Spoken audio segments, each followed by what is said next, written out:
রয়েছে, এই party office থেকেই সেই রেজলিউশন লেখা হয়েছিল। সেই জন্যই কিন্তু আজকের এই পার্টি অফিসে সার্চ করবেন সিআইডির আধিকারিকরা। এই মুহূর্তে আমরা দেখাচ্ছি, আমার ভিডিও জার্নালিস্ট দেখাচ্ছে, সিআইডির মহিলা কর্মী, মহিলা আধিকারিক সহ একটা বিরাট টিম, বিশাল একটা ফোর্স এই মুহূর্তে এই হরিশ চ্যাটার্জি স্ট্রিটে এসেছে। প্রাক্তন মুখ্যমন্ত্রীর বাড়িতে যারা নিরাপত্তারক্ষী, যারা পুলিশ কর্মী রয়েছেন, তাদের সঙ্গে প্রিলিমিনারি কথা বলছেন। তারা সার্চ করবেন এই পার্টি অফিসে, তারা সার্চ করবেন এই পার্টি অফিসে। এই মুহূর্তে একজন ভিডিওগ্রাফার এসেছেন। পুরো যে সিকোয়েন্সটা হচ্ছে, সিআইডির তরফ থেকে ভিডিওগ্রাফিও করা হচ্ছে। অর্থাৎ সিআইডির আধিকারিকরা আজকের এই যে 30B হরিশ চ্যাটার্জি স্ট্রিটে যে পার্টি অফিস, সেই পার্টি অফিসে তারা সার্চ করবেন বলে সিআইডি সূত্র মারফত জানা যাচ্ছে। তার আগে প্রাক্তন মুখ্যমন্ত্রীর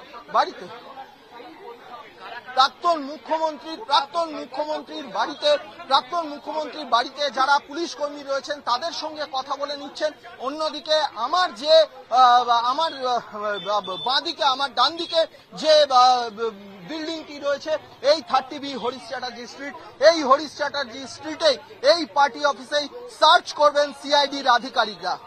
একদমই দেখো, আমি আবারও দেখাবো, আমি এই মুহূর্তে হরিশ চ্যাটার্জি স্ট্রিটে রয়েছি। আমার ডান দিকে রয়েছে এই party office 30B Harish Chatterjee street. সেখানে সিআইডির আধিকারিকরা রয়েছেন, মহিলা আধিকারিকরা রয়েছেন। এখানেই সার্চ চালানো হবে সিআইডির তরফ থেকে, এমনটা জানা যাচ্ছে। অন্যদিকে আমার ঠিক বাঁদিকে প্রাক্তন মুখ্যমন্ত্রী মমতা বন্দ্যোপাধ্যায়ের বাড়ি। তার বাড়িতে যে পুলিশ কর্মীরা রয়েছেন তাদের সঙ্গে প্রিলিমিনারি কথা বলছেন সিআইডি আধিকারিকরা। সিআইডি সূত্রে জানা যাচ্ছে সার্চ চালানো হবে এই তৃণমূল কংগ্রেসের পার্টি অফিসে। তার কারণ আমি আরো একবার জানাই, তার কারণ বিধানসভার বিরোধী দলনেতা হিসাবে শোভনদেব চট্টোপাধ্যায়কে মনোনীত করে তৃণমূল কংগ্রেসের তরফ থেকে যে চিঠি গিয়েছিল, যে চিঠিতে একাধিক বিধায়কের সই জাল রয়েছে, যে ঘটনার তদন্ত করছে সিআইডি, সেই যে চিঠি গিয়েছিল, সেই রেজলিউশন লেখা হয়েছিল আমার ডান দিকে থাকা এই পার্টি অফিসে বসে, এমনটাই উল্লেখ করা হয়েছে সেই চিঠিতে। সেই জন্যই আজকের এই যে পার্টি অফিস, এই পার্টি অফিসে সিআইডি আধিকারিকরা প্রায় 20 থেকে 25 জন মহিলা আধিকারিক, মহিলা সিআইডি কর্মী সহ তাদেরকে নিয়ে সার্চ চালাবেন সিআইডি আধিকারিকরা।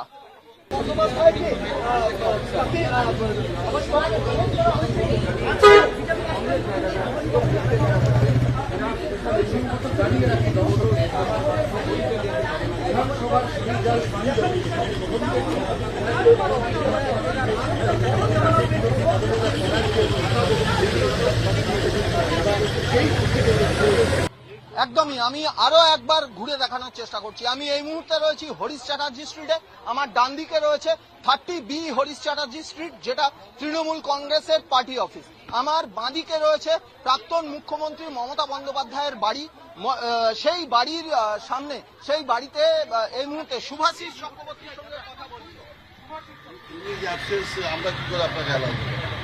আমরা লফুলি এটা এসছি, আমরা ইনভেস্টিগেশন করছি। ইনভেস্টিগেশন পারপাসে এখানে যা উনি লোকসভা বিধানসভা স্পিকারকে একটা চিঠি দিয়েছে, সেখানে জানানো হয়েছে রেজলিউশনটা এখানে হয়েছে 30B Harish Chatterjee street, and এইটাই 30B হরিশ চ্যাটার্জি স্ট্রিট। অভিষেক ব্যানার্জি অভিষেক ব্যানার্জি এটা তো লফুলি হয় না, এটা তো আইনত আপনি পারেন না। তাহলে আমি আপনি ওই সব কি করে করবেন? প্রেজেন্স অ্যাবসেন্সের ব্যাপার নাই, ইনভেস্টিগেটিং এজেন্সি ইনভেস্টিগেশন করতে এই চিঠিটা কার? এখানে আপনি অভিষেক ব্যানার্জি এখানে তাকে প্রেজেন্ট থাকতে হবে, তাও না। পার্টি অফিস কোথায় দেওয়া আছে দেখুন একটু। হ্যাঁ দেখেছি, আমি দেখেছি। জেনারেল সেক্রেটারি অল ইন্ডিয়া, এইটা 30B আছে, ওই জন্য আমরা এসেছি। কিন্তু আমরা দিতে বলতে পারবো, আপনাকে অ্যালাউ করতে পারবো।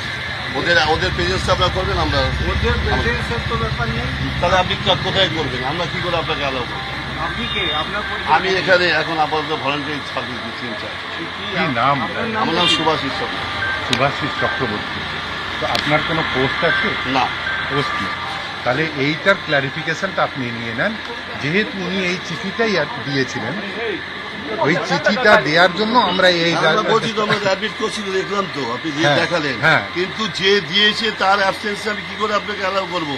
তিনি তো নেই, আমিও তো অ্যাডভোকেট।